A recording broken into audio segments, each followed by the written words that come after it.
श्री गुरु चरण सरोज रज निज मन मुकुर सुधारी। वर्णहु रघुवर विमल जस जो दायक फल चार। बोलिए सियावर रामचंद्र की जय। सिय राम मय सब जग जानी करऊं प्रणाम जोर जुग पानी। आइए आज श्री शत्रुघ्न जी के चरणों में प्रणाम करें, उनके बारे में कुछ चर्चा विचार। आज का युग प्रदर्शन का युग है। धर्म, ज्ञान, भक्ति ये प्रदर्शन के विषय नहीं है। एक छात्र पढ़ता है, मेहनत करता है, प्रतियोगी परीक्षाओं में पास होता है तो अपनी पढ़ाई का थोड़ा प्रदर्शन करता है, उसका परिणाम बताता है। इसी प्रकार से धर्म, ज्ञान, भक्ति आपके जीवन में परिणाम से आके जाएंगे। आपका जीवन अगर प्रसन्न है, सुखी है, लोगों को आपके द्वारा प्रसन्नता मिलती है, आप अपने लिए और लोगों के लिए, समाज के लिए उपयोगी हैं, राष्ट्र के लिए, तो आप धर्म का, कर्तव्य का पालन कर रहे हैं। और यदि आप प्रसन्न नहीं हैं, कर्तव्य के पालन से चूक रहे हैं, तो आपका जीवन ही बता रहा है कि आप धर्म, ज्ञान, भक्ति से दूर हैं। हमारे यहां तो अपने गुणों का वर्णन करने में इतना ज्यादा शास्त्रों में रोक लगाई है। व्यक्ति यदि अपने गुणों का वर्णन करने लगे तो उसके पुण्य समाप्त हो जाते हैं। ययाति राजा की कथा आती है कि वो स्वर्ग में अपने पुण्य का वर्णन करने लगे तो इंद्र ने उन्हें स्वर्ग से नीचे फेंक दिया। तो आप अगर अपने धर्म का, ज्ञान का, भक्ति का, पुण्य का प्रदर्शन करते हैं तो वो श्रेष्ठ नहीं है, वो पतन की ओर ले जाने वाला है। एक पतिव्रता है, अपने कर्तव्य का, धर्म का पालन करती है, अपने घर में रहती है, उसे कोई नहीं जानता, समाज में उसकी ख्याति नहीं, लेकिन उसके जीवन में धर्म उतर आया है। वो प्रदर्शन नहीं करती, वो झंडा लेकर के नहीं जाती। तो इसी प्रकार से ये जो सद्गुण है, धर्म है, ज्ञान है, भक्ति है, ये प्रदर्शन की वस्तु नहीं है। शत्रुघ्न जी के चरित्र पर विचार करें। शत्रुघ्न जी का चरित्र क्या है? जिसने कभी युद्ध नहीं लड़ा। श्री भरत जी हैं, श्री लक्ष्मण जी हैं, भगवान राम हैं। भरत जी ने भले ही युद्ध न लड़ा हो, पर वज्रांग हनुमान जी को बिना फल के बाण से गिरा दिया। लक्ष्मण जी और भगवान राम ने तो अनेकों युद्ध लड़े, शत्रुओं का संहार किया। लेकिन जिसने कभी युद्ध नहीं लड़ा, उनका नाम शत्रुघ्न क्यों रखा गया? वास्तविक रूप से देखने पर जो युद्ध है, जो जीवन में विजय है, वो शत्रुघ्न जी ही ने पाई। भगवान राम विभीषण को बताते हैं कि महा अजय संसार रिपु जीत सकै सो वीर। इस संसार रिपु को जो जीत लेता है वो वीर है। तो संसार रिपु क्या है? सारे संसार को हम दुश्मन माने क्या? सारे संसार को दुश्मन नहीं मानना। जो संसार है वो क्या है? संसार है मैं और मेरा, तू और तेरा, मैं और मोर तोर तै माया। इसी से संसार का निर्माण हुआ है। और मैं और मेरे को लोग जीवन में परास्त नहीं कर पाते। और जिसने मैं और मेरे को परास्त कर दिया है, उससे बड़ा कोई विजेता नहीं हो सकता। शत्रुघ्न जी के जीवन में कहीं मैं और मेरे का दर्शन ही नहीं होता। उनका जीवन जो है अकर्तृत्व और समर्पण का प्रतीक है। मैं करने वाला नहीं हूं, ये अकर्तृत्व है, और कुछ मेरा नहीं है, ये समर्पण है। तो सुमित्रांबा के दो पुत्र हैं, एक भगवान राम के पीछे चलते हैं, एक भरत जी के पीछे चलते हैं। सुमित्रांबा से किसी ने पूछा कि आपने तो समर्पण कर दिया। उन्होंने कहा कि समर्पण नहीं, जिसका जो भाग है वो मैंने लौटा दिया, ये तो न्याय है। तो अकर्तृत्व और समर्पण की पराकाष्ठा शत्रुघ्न जी के जीवन में दिखाई देती है, और जिसके जीवन में अकर्तृत्व और समर्पण है उसने संसार को जीत लिया। आप देखिए, कहीं बोलते हुए नहीं दिखाई देते। तीनों भाइयों की यश गाथा पूरे संसार में फैल रही है। ऐसे में सामर्थ्य होते हुए भी व्यक्ति असमर्थ है तो अपने को मिटा देता है, और सामर्थ्य होते हुए भी अपने को मिटा देना, सामर्थ्य तो वही है जो अन्य भाइयों की है, लेकिन सामर्थ्य होते हुए भी अपने को नींव की ईंट बना देना। अहंता और ममता, ये संसार में दो ऐसे दुर्गुण हैं जिन्हें व्यक्ति जीत नहीं पाता। जीत क्या पाता? अहंता को पूरे जीवन चमकाने का प्रयास करता है और ममता का विस्तार करता है। इसी सूत्र को नल और नील के संदर्भ में स्पष्ट किया गया है। पुल जब बन रहा है तो दो पात्र हैं, नल और नील। रामचरितमानस में तो कहा गया कि लड़काई ऋषि आशीष पाई, उन्होंने ऋषियों से आशीर्वाद पाया। अन्य पुराणों में, अन्य ग्रंथों में उल्लेख आता है कि ये दो बालक हैं और ऋषि लोग पूजा करते हैं, तो उनकी मूर्तियां और पूजा की सामग्री वो उठा करके समुद्र में फेंक देते हैं। इसका अर्थ क्या है कि हम चाहे जितनी पूजा करें, चाहे जितनी सेवा करें, लेकिन उसके मूल में मैं और मेरा होता है, और मैं और मेरे के आधार पर जो पूजा की जाएगी वो डूब जाएगी। ईश्वर की जो पूजा है वो हम मैं और मेरे के आधार पर कर नहीं सकते। क्यों? कि जब सब कुछ उसी का है, तो हम अगर मेरा कहते हैं तो ये एक प्रकार की तस्करी, और मैं का कोई अस्तित्व ही नहीं है, तो उसकी कृपा है। तो ईश्वर की जो वास्तविक पूजा है मैं और मेरे से नहीं होती, मैं और मेरे को मिटा करके होती है। मैं और मेरे को मिटाने के लिए पूजा है, और हम पूजा मैं और मेरे को पुष्ट करने के लिए करते हैं। तो ऋषियों की पूजा डूब जाती है। तो क्या उपाय है कि अगर ये छू देंगे तो पत्थर तैरने लगेगा। पत्थर क्या है? कर्म। पुल जब बन रहा है, माने पुल का अर्थ है संसार से पार होना। संसार को समुद्र कहा गया। तो पुल जब बन रहा है तो पत्थर को डाला जाता है, वो जल में डूब जाते हैं। तो नल नील उसको स्पर्श कर देते हैं तो वो तैरने लगते हैं। माने नल और नील कौन है?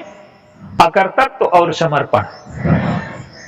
तो जब कर्म के मूल में अकर्तृत्व हो जाएगा, अहंकार के स्थान पर अकर्तृत्व और फलाकांक्षा के स्थान पर समर्पण। कर्म के मूल में यही दो चीजें हैं, मैं करने वाला हूं और ये फल मिलेगा। तो फल हो गया समर्पण, और करने वाले के स्थान हो गया अकर्तृत्व। तो वो पत्थरों को डालते हैं तो तैरने लगते हैं पत्थर। तो सत्संग से अकर्तृत्व और समर्पण आता है और भगवान के नाम से पत्थर जुड़ जाते हैं। तो यही सूत्र शत्रुघ्न जी के जीवन में स्पष्ट होकर के प्रकट हो गया। राम राज्य का जो निर्माण हुआ, जो पात्र आपको मानस में दिखाई देते हैं, श्री भरत जी, श्री लक्ष्मण जी, श्री हनुमान जी, कौशल्याम्बा, सुमित्राम्बा, सारे महापुरुष ये दिखाई देते हैं आपको। लेकिन इतने ही लोग वो हैं जो नहीं दिखाई देते आपको। शत्रुघ्न जी हैं, उर्मिला जी हैं, मांडवी जी हैं, श्रुतिकीर्ति जी हैं। मंदिर बनता है तो मंदिर की दीवारें दिखती हैं, उसका कंगूरा दिखता है, उसका सौंदर्य दिखता है, लेकिन नींव किसी को नहीं दिखती। तो जो राम राज्य का निर्माण हुआ उसमें ये लोग नींव की ईंट बन गए। कोई भी भवन जब बनेगा, नींव जितनी गहरी होगी उतना ही स्थायी भवन बनेगा। अपने को मिटाने की प्रवृत्ति तो भरत जी में भी है, मिटाने की प्रवृत्ति तो लक्ष्मण जी में भी है, पर परिस्थितियां ऐसी आ जाती हैं कि उन्हें अपने को प्रकट करना पड़ता है। लेकिन शत्रुघ्न जी ने कभी अपने को जीवन में प्रकट नहीं किया। संत के अनुगामी हैं और संत की सेवा करके धन्य हो रहे हैं। लक्ष्मण जी जब चित्रकूट में शत्रुघ्न जी को भेंटते हैं तो गोस्वामी जी ने लिखा कि भरतानुज लक्ष्मण पुनि भेंटे। शत्रुघ्न जी तो लक्ष्मण जी के अनुज है ना, लेकिन गोस्वामी जी कहते हैं कि नहीं, भरतानुज लक्ष्मण पुनि भेंटे। लक्ष्मण जी क्या समझ करके शत्रुघ्न जी को गले से लगाते हैं कि ये संत भरत की सेवा करके अपने जीवन को धन्य कर रहे हैं, तो इनकी जो धन्यता है इनके भेंटने से मुझे भी मिल जाएगी। ये समझ करके कि ये श्रेष्ठ है, संत की सेवा में है, अपने को मिटा दिया है, ये समझ करके शत्रुघ्न जी को गले से लगाते हैं। भरतानुज लक्ष्मण पुनि भेंटे, और दूसरा है विरह संभव दुख मेटे। शत्रुघ्न जी के चरित्र का दूसरा पक्ष क्या है? शत्रुघ्न जी के चरित्र का दूसरा पक्ष है, 3 भाइयों ने बंटवारा किया, 3 नारी पात्र आते हैं। ताड़का पहली यात्रा में कारण बनी, उस पर विजय भगवान राम ने पाई। मंथरा दूसरी यात्रा में कारण बनी, उसको दंड शत्रुघ्न जी ने दिया। और शूर्पणखा तीसरी यात्रा का कारण बनी, उसको दंड लक्ष्मण जी ने दिया। चौथे भाई का श्री शत्रुघ्न जी का उल्लेख नहीं है। शत्रुघ्न जी का उल्लेख है मंथरा वाले में। कारण क्या है कि क्रोध और काम की जो वृत्ति है वो स्थायी नहीं है। क्रोध जीवन में आता है, चला जाता है, काम जीवन में आता है, चला जाता है, लेकिन लोभ जीवन में हमेशा बना रहता है।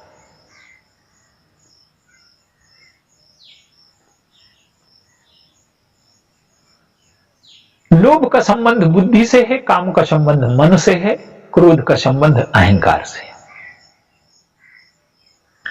तो जिस विकार का संबंध बुद्धि से है, बुद्धि उसके समर्थन में खड़ी हो जाती है। बुढ़ापे में भी लोग काम करते रहते हैं कि कर्तव्य पालन के नाम पर लोभ को ढोते हैं लोग। इसीलिए हमने वानप्रस्थ का आश्रम रखा था कि 50 के बाद लोग छोड़ना शुरू करें, लोभ को ढोए ना। आज 70 साल का 80 साल का आदमी काम कर रहा है, वो कर्तव्य पालन है, उसे निष्ठा समझता है। तो शत्रुघ्न जी मंथरा पर प्रहार करते हैं। मंथरा अंतःपुर में निवास करती है, ये तो बाहर के नगरों की रहने वाली है, ये तो प्रवृत्तियां आती हैं और चली जाती हैं। तो जीवन में अगर हमने लोभ पर विजय पा ली, अहंकार और ममता पर विजय पा ली, तो हमने संसार को जीत लिया। वास्तविक शत्रुघ्न होना यही है। अब आप देखिए, जब शत्रुघ्न जी मंथरा को दंड दे रहे हैं तो मंथरा तो कुटिल बुद्धि है, वो भरत जी को सुना करके कहती है, करत नीक फल अनैस पावा, मैं तो अच्छा करते हुए ये बुरा फल मुझे मिल रहा है। वो क्या बताना चाहती है? वो ये बताना चाहती है कि ये लक्ष्मण के छोटे भाई हैं, तो लक्ष्मण का वनगमन इन्हें अप्रिय लग रहा है और तुम्हारा गद्दी में बैठना इन्हें प्रिय नहीं लग रहा, इसलिए ये मुझे दंड दे रहे हैं और मैंने आपको गद्दी में बैठाने के लिए इतना प्रयास किया है, तो आपको इस स्थिति पर विचार करना चाहिए। तो गोस्वामी जी कहते हैं कि लख रिपुसूद लख नख सिख खोटी, नख से शिखा तक खोटी है और लगे घसीटन धर धर झोटी। लोभ की जो कुबरी क्या है? लोभ की कुरूपता पीछे होती है, सामने से नहीं दिखाई देती। जैसे क्रोध की कुरूपता स्पष्ट दिख जाती है और काम की तो कुरूपता दिखती ही नहीं, काम तो बड़ा सुंदर वेश बना करके आता है। और लोभ की कुरूपता भी पीछे होती है। जब हम समझते हैं कि इतना पा जाएंगे तो संतुष्ट हो जाएंगे, यही लोभ है, लेकिन वो पाने के बाद संतुष्ट नहीं होते, उसमें जो तनाव मिलता है, जो समस्याएं खड़ी होती हैं। तो शत्रुघ्न जी अर्थ हैं और अर्थ की जीवन में आवश्यकता है। अर्थ के बिना जीवन नहीं चलेगा। अर्थ के बिना किसी चीज में अर्थ ना हो तो वो बेकार हो गई। काव्य में अर्थ ना हो, जीवन में अर्थ ना हो, धन में अर्थ ना हो, तो वो किसी काम की नहीं। तो शत्रुघ्न जी तो अर्थ हैं, पूरे जीवन को अर्थ देने वाले हैं। शत्रुघ्न जी की वृत्ति अगर हमारे जीवन में आ जाए तो हमारे जीवन अर्थ से भर जाएगा। तो अर्थ लोभ पर प्रहार करे। जीवन में अर्थ की आवश्यकता है, लाभ की आवश्यकता है, पर लोभ की आवश्यकता नहीं है। लोभ जीवन को पीड़ा से भर देता है।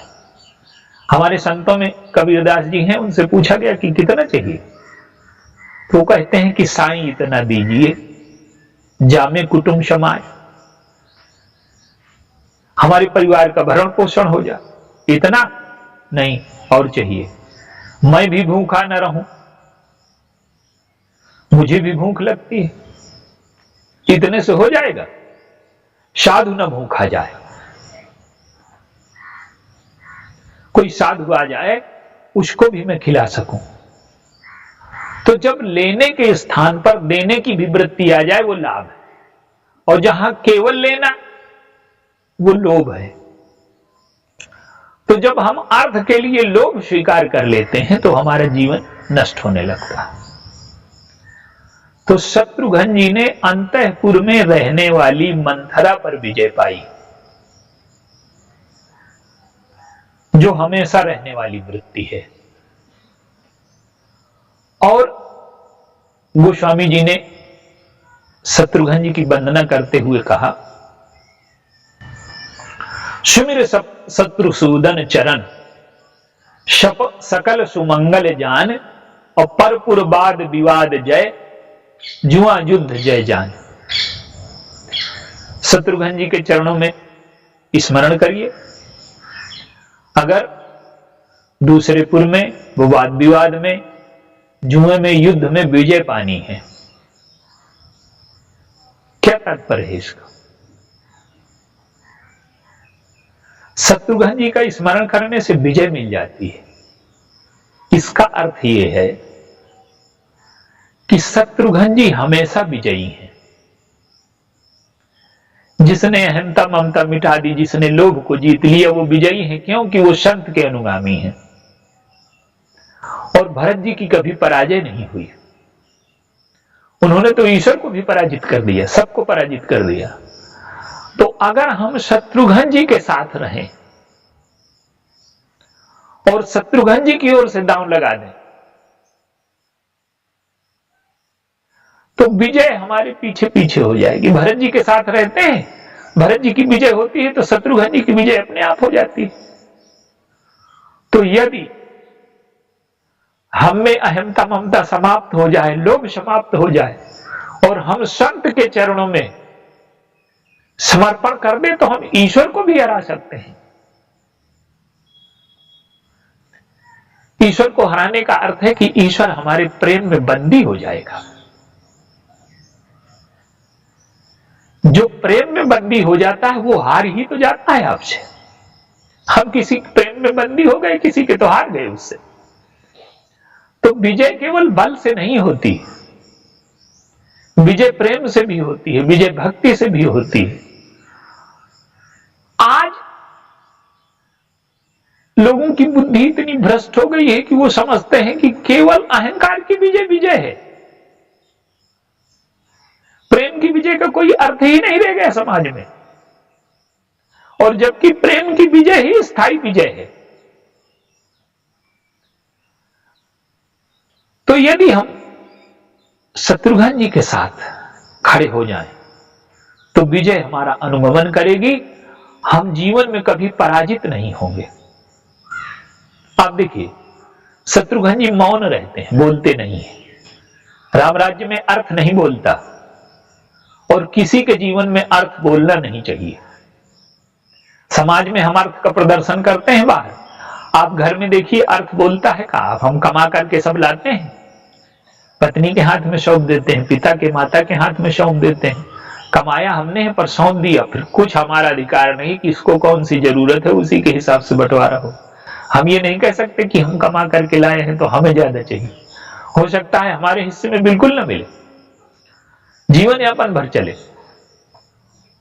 तो जहां प्रेम होता है वहां अर्थ की भूमिका बिल्कुल न्यून हो जाती है। जहां अहंकार होता है वहां अर्थ की भूमिका बढ़ जाती है, प्रदर्शन आ जाता है। तो परिवार में प्रेम होता है, इसलिए अर्थ की भूमिका वहां, परिवार में अर्थ की भूमिका, संविधान की भूमिका, नियम की भूमिका बहुत कम होती है, वो प्रेम से संचालित होता है। तो उनका मौन क्या है? बोलना योग्यता का परिचायक है, लेकिन मौन उससे भी बड़ी बात है। दो व्यक्ति विवाद कर रहे हैं कि ये मिठाई, इसका स्वाद ये है, इसका स्वाद ये है। एक तीसरा व्यक्ति है उस मिठाई को खा रहा है। तो वो जो विवाद कर रहे हैं उनको अधिक स्वाद आ रहा है कि जो खा रहा है उसको अधिक स्वाद आ रहा है? तो शत्रुघ्न जी का जो मौन है वो इसी प्रकार का मौन है कि उन्हें जीवन का स्वाद आ रहा है, रस आ रहा है, संत के अनुगामी हैं। और श्री भरत जी प्रेम है, तो जिसमें अकर्तव्य आ जाएगा, समर्पण आ जाएगा, जिसने लोभ को जीत लिया उसके जीवन में प्रेम प्रकट हो जाएगा, उसके जीवन के सारे दुर्गुण समाप्त हो जाएंगे। पीछे चलने का कोई अर्थ नहीं कि भरत जी के पीछे चलते हैं। पीछे चलने का अर्थ है कि भरत जी साक्षात प्रेम है, भरत जी साक्षात वैराग्य हैं, भरत जी साक्षात धर्म है। तो समाज जो आज टिका हुआ है वो इन लोगों की वजह से नहीं टिका हुआ है कि जो धर्म का झंडा उठाए घूम रहे हैं। समाज उन लोगों की वजह से टिका हुआ है जो शत्रुघ्न जैसे हो गए हैं। एक माँ है, एक पत्नी है, वो सारे परिवार की सेवा करती है।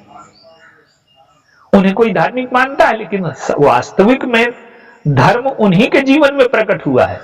तो समाज में जो लोग नहीं दिखाई देते, जिनकी वजह से सारे समाज की व्यवस्थाएं चल रही हैं, मां का जो समर्पण है, पत्नी का जो प्रेम है, पिता का जो वात्सल्य, ये सारी चीजें दिखाई नहीं देती।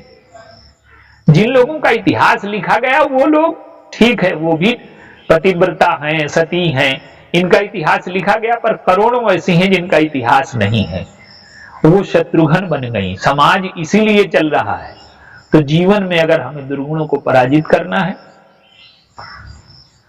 तो हम शत्रुघ्न जी के चरणों का सहारा लें, उनके चरणों में प्रणाम करें कि आपने जिस तरह से मौन रह करके कर्तव्य और फलाकांक्षा को छोड़ करके संत का अनुगमन किया, प्रेम का अनुगमन किया, ईश्वर पर विजय पाई,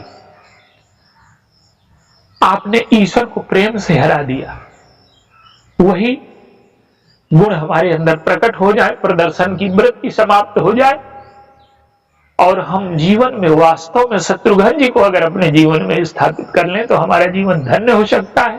बोलिए सियावर।